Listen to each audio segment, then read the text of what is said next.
The Uttar Pradesh government has started drafting a new law on Love Jihad, or more specifically against religious conversions. This follows 4 states saying they are working on similar laws. Yogi Adityanath, Uttar Pradesh Chief Minister, went to the extent of saying that those who indulge in Love Jihad will be sent out of this world. Ram Naam Satya Hai. Now you've got Rajasthan Chief Minister Ashok Gehlot hitting back. For the first time, the Congress is joining this controversy, saying that this is a manufactured conspiracy, according to him, to create a Hindu-Muslim strife in society, and that in reality, there is nothing called Love Jihad. Here is the story tonight. Love जिहाद की समस्या पर भी सख्ती से अंकुश लगाने का कार्य सरकार करने जा रही है। बहुत सख्ती के साथ अंकुश लगाने का कार्य करेगी। Uttar Pradesh Chief Minister Yogi Adityanath was the first to declare a law against alleged love jihad will be passed. His government has now set the ball rolling. The State Home Department has sent a proposal to the Law Department for a legislation aimed at curbing alleged love jihad. एक draft तैयार हो रहा है और हम इसमें कड़े उपबंध शामिल करेंगे कि कोई भी व्यक्ति अगर इस तरीके की घटनाओं को अंजाम देता है उसके खिलाफ कड़ी कार्रवाई हो कानूनों के तहत, और जुर्माने के साथ साथ सजा का भी प्रावधान करने पर हम लोग विचार कर रहे हैं। ऐसी घटनाओं को रोकने के लिए हमारे समक्ष और कोई विकल्प नहीं था, हमने सभी विकल्पों पर विचार किया है। The Congress, which has so far maintained silence on the issue, has now come out in the open, gunning for the BJP. Rajasthan Chief Minister Ashok Gehlot accused the BJP of dividing the nation and disturbing communal harmony. Congress leader Karti Chidambaram too tweeted his protest, saying laws like Love Jihad has no place in a modern liberal free India. Congress's attacks prompted swift counter-strikes from the BJP. Union Minister Gajendra Singh Shekhawat lashed out at Ashok Gehlot. He claimed women were being forced to convert after interfaith marriages. The issue has snowballed into a big political controversy in Uttar Pradesh. इस तरीके की घटनाओं से सामाजिक ताना बाना लगातार टूट रहा था और नाम बदल करके छद्म नाम से लोग शादी कर रहे थे। इस वजह से एक अलग कानून बनाने पर विचार करना पड़ा। हिंदुस्तान के अंदर में कोई व्यक्ति चाहे किसी भी जाति धर्म का हो, अगर अपनी पहचान छुपा के किसी महिला के साथ संबंध बनाता है, उससे दोस्ती करता है, उसको धोखा देता है, तो क्राइम कहलाता है। इस पर उसको सजा मिलनी चाहिए और कानून में अच्छा प्रावधान भी होना चाहिए। लेकिन भारतीय जनता पार्टी उस महिला को न्याय दिलाने में तो कम, लेकिन उसका राजनीतिकरण करने में ज्यादा विश्वास रखती है। Not just Uttar Pradesh, other BJP ruling states like Madhya Pradesh, Haryana and Karnataka have also announced plans to pass laws against love jihad. But what constitutes love jihad is still a matter of debate. CM Yogi Adityanath has made it clear earlier that the government is going to tackle this issue with strict law after whatever the High Court has said about such issues. On the hand, the Law Minister has also said that to maintain the law and order of the state and the social harmony, it was very much required to make this law. Certainly, the Yogi government has taken the first step, and soon the draft will be out where the government will make sure that such cases will stop in Uttar Pradesh, as they have already talked about it. In Lucknow with cameraman Harish Kantpal, Abhishek Mishra for India Today. Joining me on the broadcast right now is one of the senior-most ministers in the Uttar Pradesh government. Live from Lucknow at this time is Siddharthnath Singh. Mr. Singh, welcome. Can you start by explaining to our viewers why your government feels that there is a need for love jihad? Because under current law, forced conversion in several states is already banned, and if somebody cheats someone by posing to be of a religion which is not the religion that he actually belongs to, there are plenty of provisions under existing laws in which you can take action. So why a new law? Let's start with that. Well, I think the High Court, the Allahabad High Court expressed in September the need to bring a love jihad amendments to the existing anti-conversion laws. We do all agree that there has been anti-conversion law which has been existing in India, but certainly they were not good enough to stop forceful conversions or conversions through lewdment and other aspects which we have seen happening in many parts of the country. And therefore, it is a need which we feel to actually express the freedom of religion in that case, that you do need to bring certain amendments. You may call it as a love jihad, but yes, it is basically what was interpreted during 1975 by the Supreme Court. They expressed an Article 25 interpretation. They came up with the anti-conversion law and they expressed this. Then subsequently many high courts have expressed it, whether it's of Odisha, whether it's been Madhya Pradesh, of Allahabad High Court. And therefore, today our government feels very strongly the number of crimes that which are taking place in the form of conversions, and that too by forceful or allurement or by cheating, hiding your name. So many things are there that actually forces or tells the government that you must go ahead in bringing a forceful act but explain against this to me, Minister. If there already is a law on forced conversions and there are laws on cheating and deceit and deception, how will the new law be any different? You yourself accepting that yes, current laws exist, then there are how will just bringing a new law make any difference? No, yes, explain that. Well, I cannot be speaking in detail about the ordinance which we'll be bringing shortly. Then it will go into the assembly when the assembly assembles. But certainly there are certain provisions which are existing, are not good enough to uphold the law and be a deterrent towards anti-conversion. So there are many loopholes in the law which are existing. Certainly it is existing, but you do need to strengthen it and give more teeth to it. I want you, Minister, to take a look at the next story. This has gone viral. It's become a big point of discussion. This is from one of the most plush areas of Noida, an area which the minister knows well because that's where he used to stay when he wasn't in Lucknow. And this is about what happened in a gym where there's a boy who presented himself as Sahil Singh. He later turned out to be Sahil Khan. And the girl has gone to the Sector 20 police station. They come from affluent families and registered a complaint against this boy. This boy comes from an interfaith marriage. His mother is Hindu, the father is Muslim, and he did present himself as Sahil Singh. But they say that, we don't really believe in religion and this is who my identity is. Take a look at this report and it really brings out some of the the grey areas, the nuances of interfaith marriages. And then I'll ask the minister, and more guests will join me later, about how will you actually define what is love jihad, catch the so-called culprits, or could this potentially turn into a tool for harassment and victimization? Take a look at this report, and I'm going back to Siddharth Singh.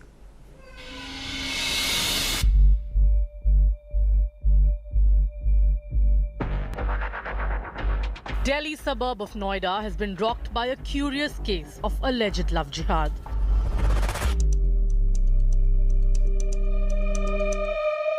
A 22-year-old girl has filed a complaint at Sector 20 police station claiming that her husband Sahil Singh is actually Sahil Khan.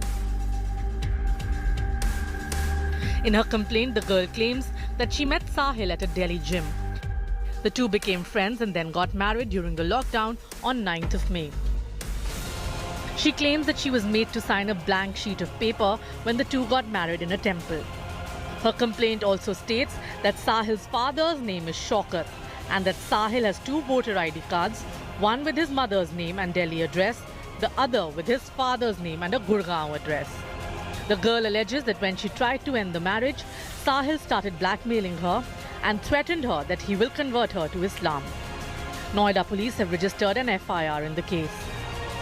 उसमें जो facts उसने उस समय उनको बताया युवती को, वो सारे फैक्ट्स गलत थे और ये एप्लीकेशन हम लोगों ने देखा उसमें जो डॉक्यूमेंट्स लगाए गए थे वो प्रथम दृष्टया गलत प्रतीत हो रहे थे और फर्जी प्रतीत हो रहे थे। उस कंडीशन में हम लोगों ने तत्काल उसमें FIR दर्ज की है और जो आयु है उसको डायरेक्शन दे दिए गए हैं। इसके एविडेंस कलेक्शन में वो लगा हुआ है। जो फैक्ट्स जो एविडेंस होगा उसके हिसाब से इसका हम डिस्पोजल इंश्योर कराएंगे। Sahil's family, however, maintains that his real name is Sahil Singh, not Khan. He's a child of an interfaith marriage. His mother, Rama Yadav, is a Hindu and separated from her Muslim husband in 2004. All documents produced by his family show Sahil's name as Sahil Singh. जब मुकदमा civil court का है, civil court में चल रहा है, तो इन्होंने हमको फंसाने के लिए कंप्लेंट लिख पाई। मेरा बेटा कहीं भी है, मैं उसको प्रोड्यूस तब ही करूंगी जब मेरे को ये ऑर्डर मिलेगा। मैं क्यों उसको लव जिहाद के लिए करने दूंगी? Can somebody compel me?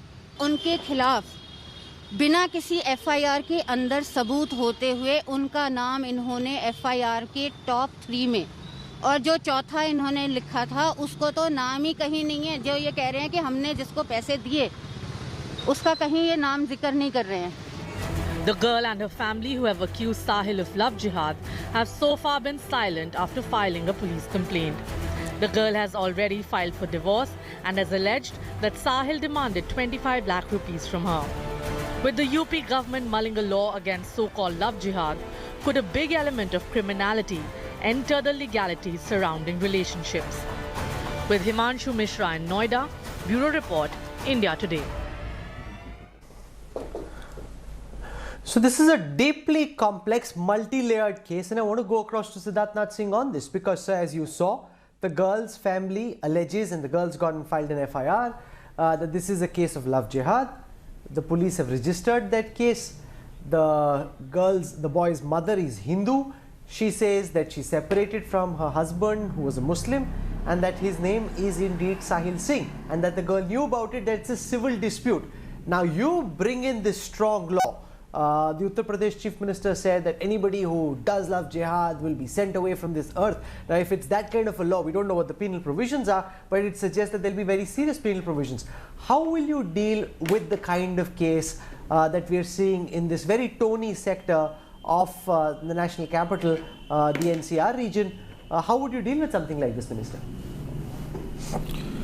Well, the FIR has come from the family of the girl, and the girl herself is admitting to it. Now, it's a matter of investigation, so I will not stand on judgment on it. But certainly, if the law can be given more teeth, so convictions can be brought in and deterrent can be brought in, and certainly in this particular case, what we do see is a case. Now, whether it's right, true or wrong, I can't be making a statement on it, but certainly it seems that there is a fraudulent means which has been used, like for changing or hiding your surname or your religion in this case, and then there is a charge, I would say, of coercion which has been brought in, and there could be also an aspect of psychological pressures which can come on the girl. So all these things need to be looked under a law, a framework with having enough teeth for taking the matter for early conviction or settlement. So these are the areas under which certainly our government would be prescribing or will be coming up with the law, and the police will be acting on the basis of this, and then the court will go for the conviction. No, but here's the concern. You come up with strong penal provisions like you just suggested.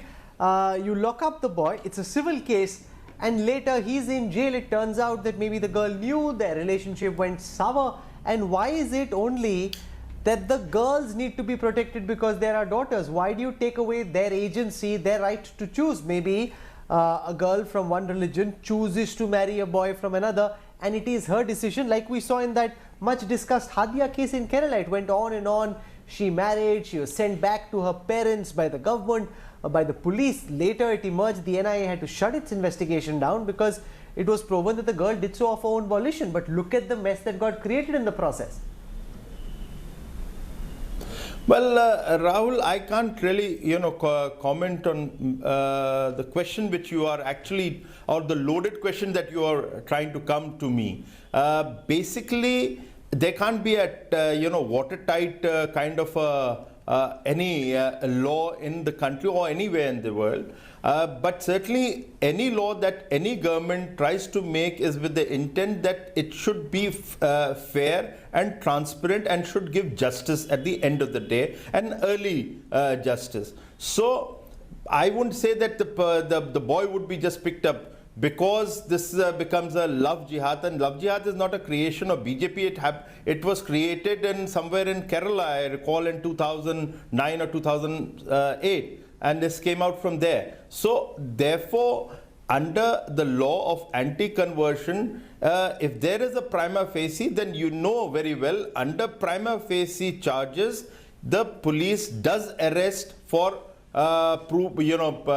investigating the whole issue. So this will be treated similarly. So to say that it is a religion, Hindu versus the Christians or the Muslims, I think then we will be diluting the justice system or the freedom of religion in this country. And finally, how soon do you bring your ordinance, sir? Well, we are working on it, Rahul. The Home Department has already forwarded to the Law Department, and hopefully that should be brought in with the Cabinet, and then the ordinance would be passed. We do hope that will be done quite soon. Okay, I'm going to leave it over there. Siddharth Singh, for taking our time and joining us on a busy day. Thank you very much. Really appreciate your time. So it's very clear from the UP government, from the Madhya Pradesh government, that the BJP state governments are pushing ahead. That now seems very, very clear. So, what impact will it have? And there can be no dispute that there are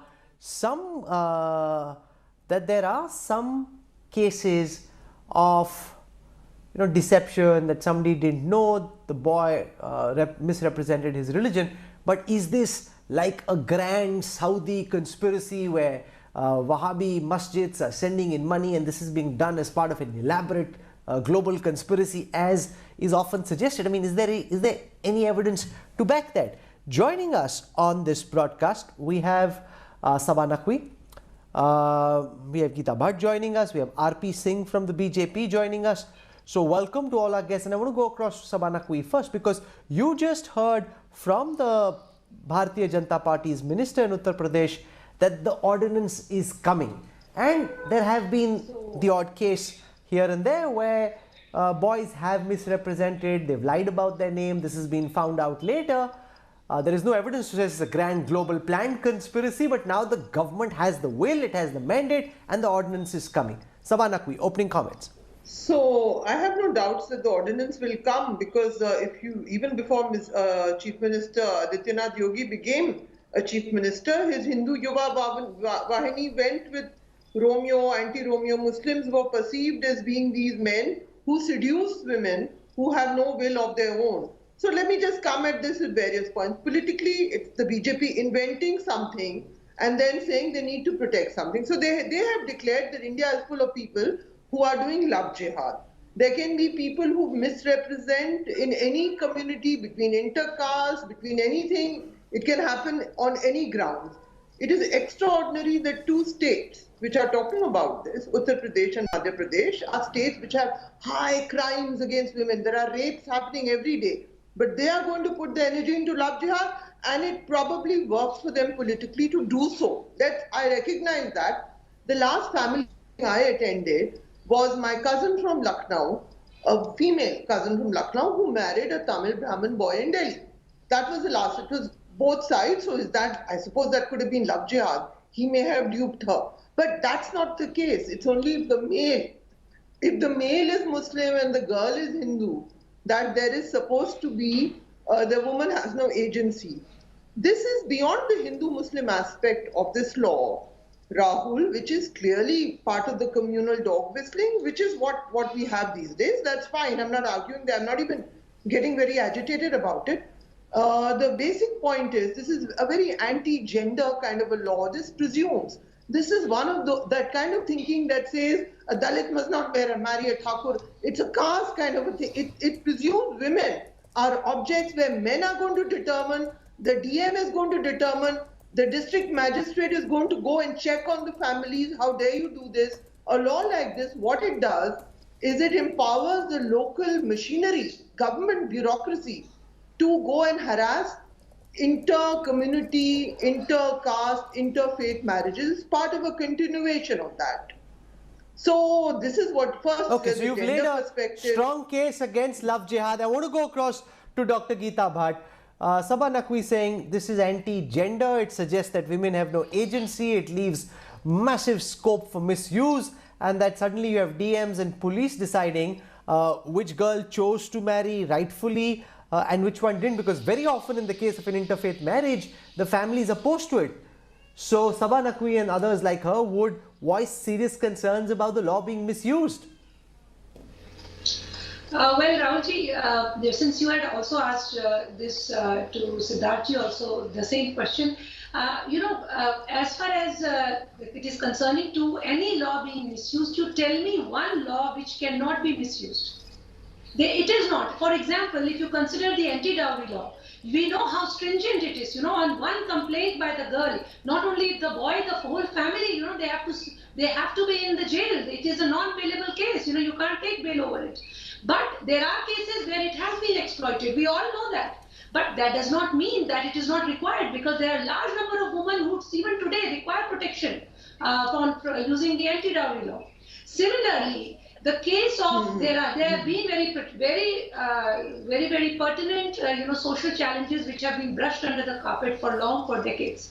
And today, when the state is trying to address them by bringing out a law, there are people who are trying to question the intent. You see, this is a free country. Every individual has a right to choose the life partner irrespective of caste, creed, religion. That is true. But then what is important is that there are so many cases, like for example, in the last 6 months, you see national dailies, the English newspapers, they do not report such cases. In the last 6 months, there have been 68 newspaper reports. And these newspaper reports, the maximum number have been from Uttar Pradesh, where these cases have been reported that a girl either by through social media or has been befriended through some local contact, and when there is an impersonation, either the boy is presenting himself to be not of his religion, and after marriage the girl comes to know. Or for example, in Varanasi, as has been reported, a girl called Pooja Patel, who was an aspiring model, she married knowingly a man who was from the other religion, but later on committed suicide, and her family is alleging that she was so much pressurized to convert that there was no choice left, that she committed suicide. Now, who is going to talk about the human rights or the fundamental rights of such girls? So there are a large number of such cases which have been reported locally, and it is not just simply about girls who are gullible. There have been cases, for example, Tara Shahdev, she was a national shooter, and she in Ranchi was a man pretending to be a Hindu, married, and later on she filed a complaint and he was arrested because once again, hold that thought. I want to go across to Sardar RP saying, because the draft legislation in Madhya Pradesh says that the boy and the girl must give local authorities 1 month notice before getting married in the case of an interfaith religion. Now there can be intercaste marriages between an upper caste boy and a lower caste girl, or vice versa, and there could be complications which happen before, during or after the marriage. Why just this particular instance? A Muslim boy, Hindu girl, why can't it be the other way? Why not also look at intercaste marriages, for example? And why create so much scope for the local law enforcement to have the right to intervene? वो कहते हैं ना, जब मियाँ बीबी राजी तो क्या करेगा काजी, मिस्टर सिंह? बिल्कुल राहुल, जब मियाँ बीबी राजी तो कोई भी काजी कुछ नहीं करेगा. But fact is, if Mia tells that I am Aman and he is Shah Rukh Khan, and get a girl named Ankita married from Ludhiana, take her back, torture her, ask her to convert. If he doesn't convert, then kill her, bury her, and some dog finds her, and then the body comes out, and then the family comes to know that this is their daughter. But that's the problem.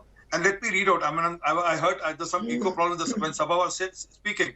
Let me read out what Mr. Achyutanand, the then Chief Minister of Kerala in 2010 said. He said, Love Jihad controversy resurfaced in press when Kerala Chief Minister Achyutanand referenced the alleged matrimonial conversion by non-Muslim girl as part of effort to make Kerala a Muslim majority state. It's not me. It's not Yogi Adityanath. This is the left Chief Minister from Kerala saying that there's a plan. So, but in Kerala, the Hadia case, one second, Mr. RP is saying that Hadia case, which became like this flag bearer, flashpoint of this whole Love Jihad bogie, the NIA on your watch after 6 months shut the investigation down because they came to the conclusion that this was not a case of forced conversion. So this happened on your watch in that one case which you said was the ultimate example of how Love Jihad existed. Okay. And it's your agency that shut the case down, sir. Well, there are individual cases, but let me give you another reading. Now, the Syrio Malabar Church is speaking about 12 girls being converted and sent to Syria, not us. And then if you want me to read out, I'll read out the 2009, 10, 11, 13, 14 question being raised by church of forceful conversion by Muslim boys or Christian girls and using them for radical objectives. I mean, it has been ongoing. And then I just told you example of Ankita, there's example of Balabgarh. So only thing is, if there is a deception, I mean, love is a very powerful relationship. It has to be based on truthfulness, not on deception. I can't tell you that I'm Imran Khan and get married to me. I'm RP Singh. Okay, so Mihir Srivastava has written a book on Love Jihad.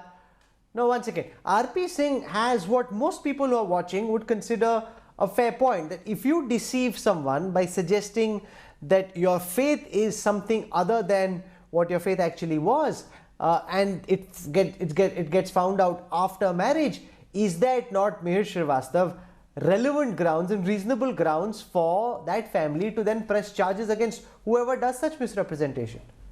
Yeah, deception is a solid ground for pressing charges, but it is not a solid ground for creating a law. I mean, you were talking about NIA, and I'd just like to add that the NIA looked into 89, out of which 11 cases they looked in detail, and all of these cases were, in the public media domain, like this other lady said, local media had portrayed as Love Jihad. Not a single case. Union Home Minister in the Parliament has said that no Love Jihad cases have been reported by central agencies. And he asserted the Article 25, which guarantees people the right to follow their religion. Now, having said that, instead of reacting to this, because I have been following this for a long time, I've written a book. I have gone and met each and every individual which were in the flash lounge, which were portrayed as the mastermind of Love Jihad, these kind of people. And I can tell you very, very clearly that Hindus are not under threat. I'm a Hindu, I'm a practicing Hindu, I'm proud to be a Hindu, and I feel Hindus are not under threat, especially under Modi regime. Now we have a government that is very, very sensitive to the need of a community. And why is this, and this whole charade about Love Jihad is out of a sense of inferiority complex, because wherever I went, they said, well, Hindu girls are docile, gullible, and Muslim men are sensuous. These are the words of the people who run a local militia in Meerut. Her name is Chetna Devi. Says, kya kare saab, the Hindu girls are gullible, Muslim men are sensuous. And I'm sure you'd agree with me, Rahul, that neither gullibility... No, but RP is saying many women who are watching this would find this offensive. It would find this offensive. It is offensive. It is offensive. Come to the conclusion, Hindu girls are not gullible. Faded out. RP saying, how can someone come to this conclusion that in his worldview, Hindu women are gullible, they can't decide for themselves, and Muslim men somehow are sensual and they can woo these Hindu women, which Hindu men can't? I mean, that just argument sounds absurd, sir.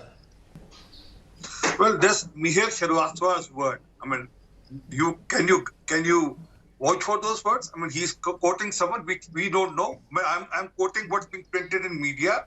I'm quoting from the Sero Sarkar. I'm quoting what I have reported. Mr. Srivastava, you can write whatever Mayor, you 1 second. That's not how I run debates. Let RP Singh speak. Fader goes down. Let RP Singh speak. Your word is not a gospel truth, sir. You can have a malevolent intention. I can say that. But Syrio Malabar Church is saying that 12 girls have been converted recently and been sent to Syria. Not me. So, shall I, or individual who has, for his book can write anything. The fact is, deceit is the bigger thing. And that's happening. And yes, there is a threat because there's a slow, gradual conversion which is happening because of this. I know it has happened in Nankana Sahib, around Nankana Sahib in Pakistan, where girls have been converted in numbers and we don't find sick faces there today. The girl of a head country, and that's how we have lost population there. We have lost people there. So we can afford that as a country. You come, a friend say, I'm Iqbal Khan, I want to marry you. Will you marry me? The girl says, okay. And very good. But I say, no. So let Sabah Naqvi come in on this. RP Singh's argument is you present yourself for who you are and let the girl decide, and if she chooses to marry you, then nothing can be done by the Qazi. He's out of it because of the decision of the Mia and the Biwi. If there is deception, Rahul, he believes there's strong reason to act. Sabah Naqvi. So Rahul, I'm sure there are lots of men of any faith who are out there to dupe a few women. I don't doubt that. But to say there's a love jihad, I want to just pick up what Mihir Srivastava said, because you can check this with Shwapan Das Gupta, who was my editor in India Today. When I used to work there, when I started to cover the BJP. And I'm not going to get into the crude language that anything, but I went to see Giriraj Kishore, Acharya Giriraj Kishore, who was the leader of the Vishwa Hindu Parishad. So I had just started to cover the Sangh Parivar and the BJP, and he basically told me that he said, "Tum theek hogi, lekin I have written about it. It's been quoted. Chopin knew about it. You can tell, he laughed about it. Lekin ye Musalman mard," and he mentioned the process of circumcision to me. I was acutely embarrassed because I will not use the Hindu word, circumcision. So they are seducers and they sleep with multiple women every night. And he particularly referred, because he was working in Gujarat, and this is, I'm talking about pre-Prime Minister Modi going to Gujarat at that time. He was talking about groups in Gujarat who were mobilizing because of this. So he gave a physical reason why he believed. So this is part of the pamphleteering. He gave me a whole lecture. Uma Bharti was there also. And then later on, Chopin, why did you... And this was in the North Avenue bed. He was lying down and I was sitting there. And I was told this. You must remember, I had just started to cover the Sangh Parivar. So I was just completely like watching with my mouth open. And at the end of which, on a lighter note, he handed me a cow urine soap and cow urine churn because he said I had a few pimples and I should use all of this. I wrote about it in India Today. I told Chopin, I gifted him cow churn and all of this. So I'm just telling you facts. So I am not saying, so there is some of this stuff which is spoken, low-level stuff by some of the cadres of VHP kind of organizations about Muslim males. Okay, so what you're saying is, and let RP Singh respond, that what was earlier said by the fringe and said in passing has now been brought center stage. RP Singh. Okay, Sabha went to meet a gentleman from Vishwa Hindu Parishad. And then she's quoting Indian Today. I will accept that. Let me quote Indian Express, and it is 2017, 24 June. You can dig on the Google, and I have the quote with me, which categorically states there's a price being kept on the head of girls from other religion for converting them to Muslim and marrying them and luring them. And there's a complete detail on that. And the price of a girl, Hindu girl, a Sikh girl, there are different prices. 5 lakh rupees, some 4.5 lakh rupees, Jain girl 3 lakh rupees, Gujarati girl 6 lakh rupees, Sikh girl 7 lakh rupees. I is a Sikh girl. So there's a price, and it was an ongoing app which was going on, which was directed by Indian Express journalists, and it was produced. So there are facts otherwise also. So I'm saying that there is an ongoing, and it's not only here in India. It's in London. I know a Sikh girl who was converted on lurement, and later on she repented and she came back. If you want, Rahul, I don't want to name that girl. I'll send you complete detail of the family of the girl. And it was in public domain that there's a price of being kept for converting Sikh girls in London. So it's happening here also. Hindu, Jain, Sikh by name, and in that also which caste in Hindus. So that is how it is. So, and I'm quoting Indian Express. It's not my story. So I'm running out of time. I want final words. I'll start with Mihir Srivastava. Mihir? Yes, Mihir, go on. Yeah, my final word is that Mr. RP Singh seems to know a lot, not the NIA, neither of the investigating agencies have ever been able to prove what Mr. Singh knows. But by the way, I just want to mention that for Ghar Wapsi also there is a prize given. Every Muslim converted back to Hinduism, so-called, the guy who does it, gets money for it, and there's a whole chapter on it.